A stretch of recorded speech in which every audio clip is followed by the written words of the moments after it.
SSC ने ये जो भी बदलाव किए हैं 2022 के एग्जाम प्रोसेस में आपके भले के लिए करे हैं। और उससे आपका कितना भला होगा ये तो एसएससी ही जाने। और जब ये पेपर कंप्लीट हो जाएगा उसके बाद ही पता चलेगा। हालांकि अच्छी बात है, 20,000 वैकेंसी हैं। सबसे पहला जो चेंज था कि टीयर 1 आपका अब क्वालिफाइंग होगा। हालांकि 2021 का जब हमने नोटिफिकेशन को दोबारा से देखा तो उसमें भी लिखा हुआ है मोड ऑफ सिलेक्शन में कि minimum qualifying marks in tier first जो है वो जनरल के 30% है, ओबीसी के 25% है और अदर कैटेगरी में 20% है। तो 2021-2020 सभी की नोटिफिकेशन में एसएससी ने दे रखा था कि टीयर 1 के जो मिनिमम क्वालिफाइंग मार्क्स है वो 30% है।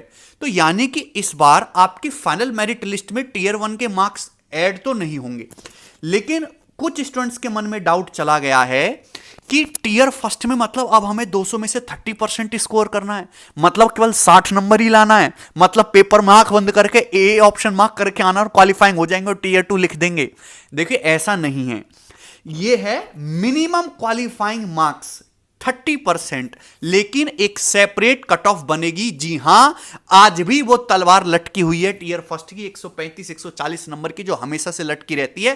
कट ऑफ आएगी और आपको 135-140 के आसपास कट ऑफ जा रही है। लगभग इतने आपको आज भी लाने हैं पेपर को क्लियर करने के लिए। और उसके लिए आपको चारों ही section maths, English, reasoning, GK पे ध्यान देना है। उसी के बाद आप टीयर 2 दे पाओगे। टीयर 2 में 390 नंबर के बेसिस पे आपका फाइनल सिलेक्शन डिसाइड होगा। टीयर 2 में भी आपके अब दो section, section first, section second, section third.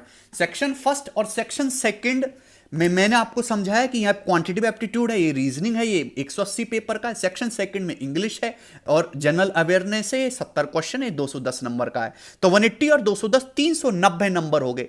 But section third में दो चीजें हैं। एक तो आपका कंप्यूटर नॉलेज मॉड्यूल जिसके 20 सवाल हैं और ये मेरे दोस्तों 60 मार्क्स का होगा। ये भी क्वालिफाइंग नेचर का है। कंप्यूटर नॉलेज मॉड्यूल के जो 60 क्वेश्चन है ये आपकी फाइनल मेरिट लिस्ट में ऐड नहीं होंगे, बट मिनिमम आपको क्वालिफाई करना ही होगा। ठीक है ना, यानी कि आपकी जो फाइनल मेरिट लिस्ट है केवल इन 390 नंबर में से बनेगी। कम से कम इसको पूरा करके वो 400 ही कर देते। 390 नंबर पे आपकी कट ऑफ बनेगी।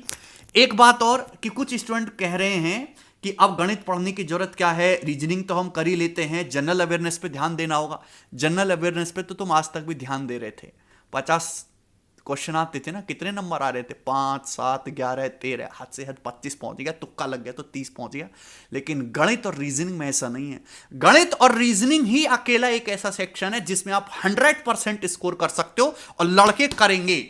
मतलब ये जो सेक्शन फर्स्ट 390 नंबर में से 180 नंबर का जो सेक्शन है, इस 180 में से 100% स्कोर करने वाले विद्यार्थी जो होंगे उनको मजबूती मिलेगी। जीके में तो सबका सेम ही बुरा हाल है। अभी 2 number, 5 number, 7 number, 11 number tough they दिया। आप कितना जीएस पढ़ के चले जाओ, आपसे सवाल हिलेगा ही नहीं, आपको लगेगा ये क्या पूछ लिया। लेकिन मैथ रीजनिंग में एग्जामिनर ऐसा नहीं कर सकता, उसमें आप पूरा का पूरा स्कोर कर सकते हो। तो मेहनत आज भी आपको इनमें करनी है। इंग्लिश की तो आपको पता ही है कि इंग्लिश की महिमा दिन पे दिन बढ़ती जा रही है। एक वैसे मुझे खुंदक है इस बात से कि वैसे तो हम हिंदी को सपोर्ट कर रहे हैं, हिंदी हमारी मातृभाषा, ट्वीट भी करते हैं, मोदी जी भी ट्वीट करते हैं और वेटेज इंग्लिश का बढ़ाए जा रहे हैं। और ये गलत बात है, ठीक है ना। या तो सबको बराबर करना चाहिए था, लेकिन ये कोई बुरा चेंज नहीं है। इसको आप पूरा चेंज नहीं कह सकते। इंग्लिश एक सिंपल लैंग्वेज है जो आनी चाहिए सभी को, क्योंकि उससे पेपर वर्क इजी होता है। टीयर सेकंड में भी आप केवल इंग्लिश और इसके मैथ के दम पे आप खेला नहीं कर सकते। हाँ, आपको पढ़ना सारी चीजें पढ़ेगी, आपको रीजनिंग पे भी ध्यान देना होगा। जनरल अवेयरनेस को जैसे बच्चे पहले बिल्कुल इग्नोर कर देते थे, बिल्कुल इग्नोर, कतई नहीं पढ़ते थे, आज वैसा नहीं है। आपको जनरल अवेयरनेस पढ़ना ही पड़ेगा। ठीक है। सिलेबस में हालांकि कोई बदलाव नहीं है। स्टैटिस्टिक्स और प्रोबेबिलिटी ऐड हुआ है नया, उसकी जिम्मेदारी आप बिल्कुल मतलब टेंशन बिल्कुल मत लो, सारी जिम्मेदारी मेरे ऊपर है। मैं करवाऊंगा आपका स्टैटिस्टिक्स और प्रोबेबिलिटी मैं ही करवाऊंगा, और हो सके तो यूट्यूब पे मैं उसको आपको फ्री भी करवाऊंगा। ठीक है ना, क्योंकि आपका एग्जाम नजदीक है, 3 महीने का समय है। बहुत ज्यादा आपको पढ़ने की जरूरत नहीं, क्योंकि नोटिफिकेशन में साफ साफ लिखा हुआ है सिंपल क्वेश्चन। सिंपल मतलब वो सिंपल ही पूछेगा, बहुत हाई लेवल क्वेश्चन नहीं पूछने वाला है, ना ही आपको हाई लेवल पढ़ने की जरूरत है। तो यानी कि अब आपके एसएससी सीजीएल की नौकरी केवल 390 नंबर में से लगनी है, ना कोई टीयर थर्ड होना है, ना कोई आपको एस्से लेटर लिखना है। ठीक, लेकिन पढ़ाई आज जैसे अब तक आप करते आ रहे थे, पढ़ाई अभी भी वैसे करनी है। आपको अपनी स्ट्रेटजी में कोई चेंज नहीं लाना है, वही प्रीवियस ईयर वही चीजें काम आएंगी। 2018 के बाद के जितने भी 19, 20, 21 में सीजीएल, सीएचएसएल, सीपीओ, सीडीएस जो भी सवाल हुआ है, सबका प्रीवियस ईयर जो है पेल दीजिए। 3 महीने का समय बाकी है, मेरे पास भी टाइम स्लॉट खाली है, तो YouTube पे मैं भी फ्री प्रैक्टिस सेशन लूंगा स्टूडेंट्स की मदद के लिए कि आप जो है किस किस टाइप के क्वेश्चन बन सकते हैं गणित में, वो मैं आपको करवाऊंगा वहां पे, ठीक है ना, अपने इसी YouTube चैनल पे। और तो इसमें कोई खास चेंज नहीं किया गया कि क्वांटिटेटिव एप्टीट्यूड के सिलेबस में, लेकिन सिलेबस को ना बहुत डिटेल में नहीं लिखा गया है। जैसे यहां पे देखो नंबर सिस्टम में लिख लिया computation of whole number, decimal, fraction, relationship between numbers. अब जैसे यहां पे हम नंबर ऑफ फैक्टर्स भी पढ़ाते हैं, हम एपी, जीपी, एचपी भी पढ़ाते हैं, और भी बहुत सारी चीजें पढ़ाते हैं, वो सब लिखा ही नहीं गया है। तो हम कैसे डिसाइड करेंगे कि वो अब आएगा कि नहीं आएगा? ठीक, लेकिन उसको आप छोड़ नहीं सकते, पढ़ना तो आपको पड़ेगा ही पड़ेगा। अब ट्रिग्नोमेट्री में एक नई चीज दिखाई दे रही है कि ट्रिग्नोमेट्री में हाई लेवल आइडेंटिटीज भी होती हैं। आप जानते हैं ना, sine theta, sine 60 minus theta, sine 60 plus theta, 1/3 sine 3 theta होता है। हालांकि ये इससे बहुत ज्यादा चीजें नहीं पूछी जाती, पर फिर भी इससे सवाल आते हैं। लेकिन इस बार केवल इसमें सिंपल प्रॉब्लम्स ओनली लिखा हुआ है और स्टैंडर्ड आइडेंटिटीज लिखा हुआ है। हाई लेवल आइडेंटिटीज इसमें नहीं लिखा हुआ है, ठीक है। अब जैसे मेंसुरेशन देख लीजिए, मेंसुरेशन में आपका ट्राइंगल है, क्वालिटरल है, रेगुलर पॉलीगन है, सर्कल है, राइट प्रिज्म है, कोन है, सिलेंडर है, स्फीयर है, हेमिस्फेरियल, और ये पैरेललोपाइप्ड दिया हुआ है, ठीक है। पिरामिड प्रिज्म, सब कुछ सेम है, बाकी सिलेबस में कोई खास बदलाव नहीं है। एलजेब्रा में भी यहां पे इन्होंने साफ साफ लिख दिया सिंपल प्रॉब्लम्स। बेसिक एल्जेब्रा की आइडेंटिटीज हैं और स्कूल एल्जेब्रा सिंपल प्रॉब्लम्स लिखा गया। हालांकि अभी तक नोटिफिकेशन में सिंपल प्रॉब्लम्स नहीं लिखा होता था, तो प्रॉब्लम सिंपल है तो पेपर भी सिंपल आना चाहिए, लेकिन आपका स्कोर एक्सेसिव होना चाहिए। तो मैं आपसे कहना चाहता हूं कि आपका जो टीयर सेकंड का ये सेक्शन फर्स्ट है 180, you should have to score 180 out of 180। 100% आप स्कोर कर सकते हैं, लेकिन साथ साथ आपको अब जनरल अवेयरनेस पे भी पूरा ध्यान देना होगा। 1-1 घंटे का टाइम स्लॉट आपको मिलेगा।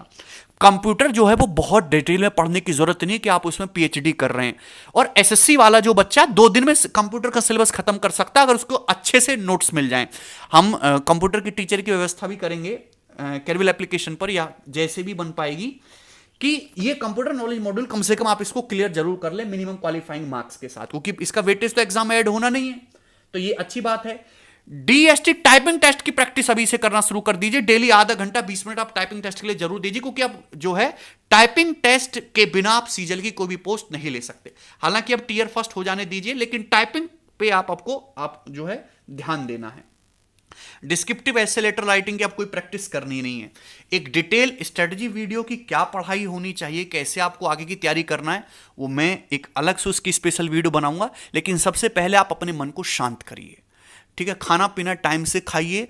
कुछ भी नया या कुछ भी अलग सा तो हुआ है, लेकिन कुछ भी बुरा नहीं हुआ है। आपको पॉजिटिव रहना है और ध्यान इस बात पे देना है कि वैकेंसी 20,000 है और जंग छोटी हो गई है। पहले तो 700 में से 650 कट ऑफ पहुंच रही थी, अब तो केवल 390 ही में से ही आपको जंग लड़नी है। और ये जो जनरल अवेयरनेस ऐड हुआ, ये केवल आपके लिए टफ नहीं है, ये तो सभी के लिए टफ होगा।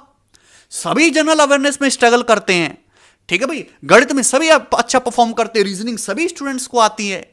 तो ये जो चेंजेस सभी के लिए, समय सभी को बराबर मिलने वाला है ना। हालांकि फ्रेशर बच्चा और जो बहुत साल से मेहनत कर रहा है, वो कहीं ना कहीं अब एक इक्वल लेवल पे आ जाएंगे, लेकिन फिर भी रिपीटर बच्चों को थोड़ा सा तो फायदा अभी भी होगा, ठीक है। चलो ठीक है भाई, धन्यवाद।